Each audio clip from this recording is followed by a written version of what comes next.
Hey guys, so today we are talking about the hammer strength chest press machine. This one is actually an incline press machine because you can see the way in which this travels, that it wants to go up.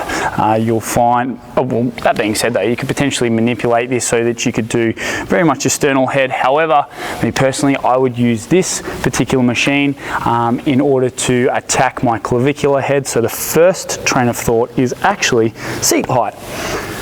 Where do we want to start this? Well, we want to start with our hands in position so that it is in line with the highest point of our chest. So wherever you've got the most meat, I suppose, on your chest, that's where I would start. And then from there, we can manipulate our body from that position there. My height here is number 5. You could probably lower it or place it higher, that's up to you. But because some might say, oh, you should start a little higher. I wouldn't, because of the natural range in which this is going to go. It's going to go up anyway. So start at the nice comfortable position, midline of your chest, just like you would at the lowest point of the bench press. And then from there, you can come up in sort of a U-like fashion. Okay, so let's go through how we want to set it up with this exercise. Well, with this exercise, because it is chest exercise, we want to make sure that we are pulling our scapula back and down, and this will promote our chest. So if you look at how I am seated now, my shoulders are very much forward and caving around. Now, if I start going into my big heavy loads in this position here, you can see that this shoulder is really taking some load, whereas my chest probably not in the game as much. Best case scenario, this gets overdeveloped and you end up with a pretty crummy looking chest.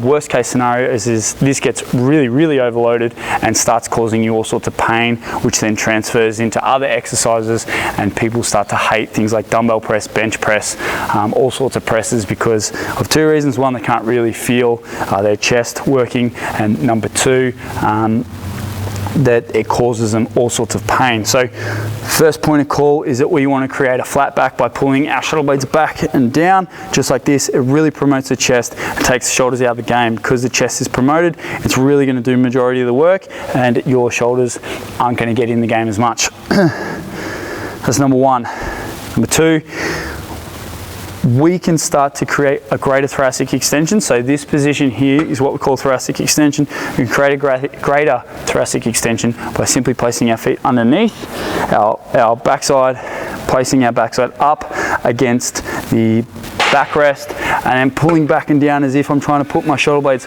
back and down into my back pockets, okay? This is a one big chain, and it's called our posterior chain. And then we can also create leg drive. So if I'm back in this position here with my heels up, we're promoting that thoracic extension, and then from here I can actually drive my heels down, and when it starts to get to those heavy sets, I can start using my legs to just create that little bit without losing my shape and or form. Right.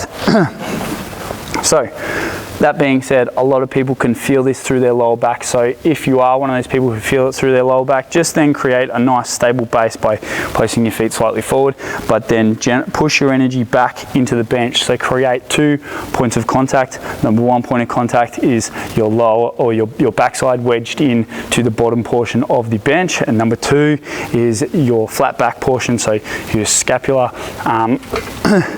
in order right up against the bench as well. Okay, so those are your 2 points.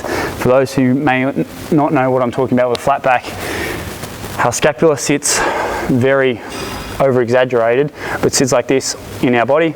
Okay, our lats insert to the bottom section of this this scapula, so our lats are the big muscle here.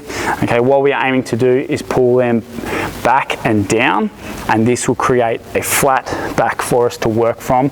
And then by creating that stability, we're going to have a great we're going to be able to generate a greater amount of force because we're nice and stable and pressing to the right areas, and also we're going to limit injury risk. So for those who might suffer shoulder injuries at the moment or shoulder pain while they do this, I strongly suggest you adapt this into any pressing movement, and you'll find that potentially your shoulders will open up and feel a lot greater over a period of time. Okay, so here, we want to start with this at the highest point of the chest, shoulder blades back and down, and we're going to press out. Now it's pretty straightforward that you're just going to follow the line. The reason why I say this is probably a clavicular head is because of the U, so you can see that when I'm coming up, I'm going to squeeze hard at a much higher point than my hands might originate from. You can manipulate the height. Some might say that, or you could, you can just up the chair a bit and start from a lower portion and press it up. I think there's better exercises out there to do that, so why not use this as an incline press rather than going to the flat press. However, it's completely up to your discretion. All you do is just raise the chair or lower the chair.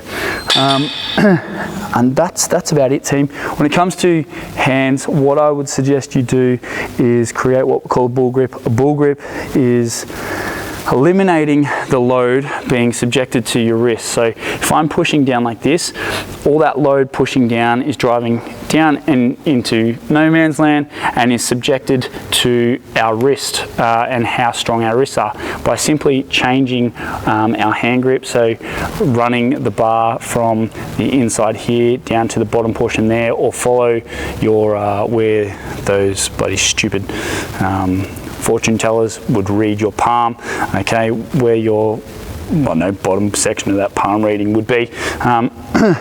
If you line it up with that, you're going to get a greater stability through your wrist, and as a result, potentially greater stimulus through your chest.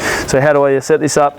Instead of coming at it and having, say, a straight hand, I'd come in, run it along where I'd read my palm for my future, and you'll find, and in between obviously my forefinger and my thumb, or index finger and my thumb, and then from there we're going to press out, and it'll look like you're punching the air.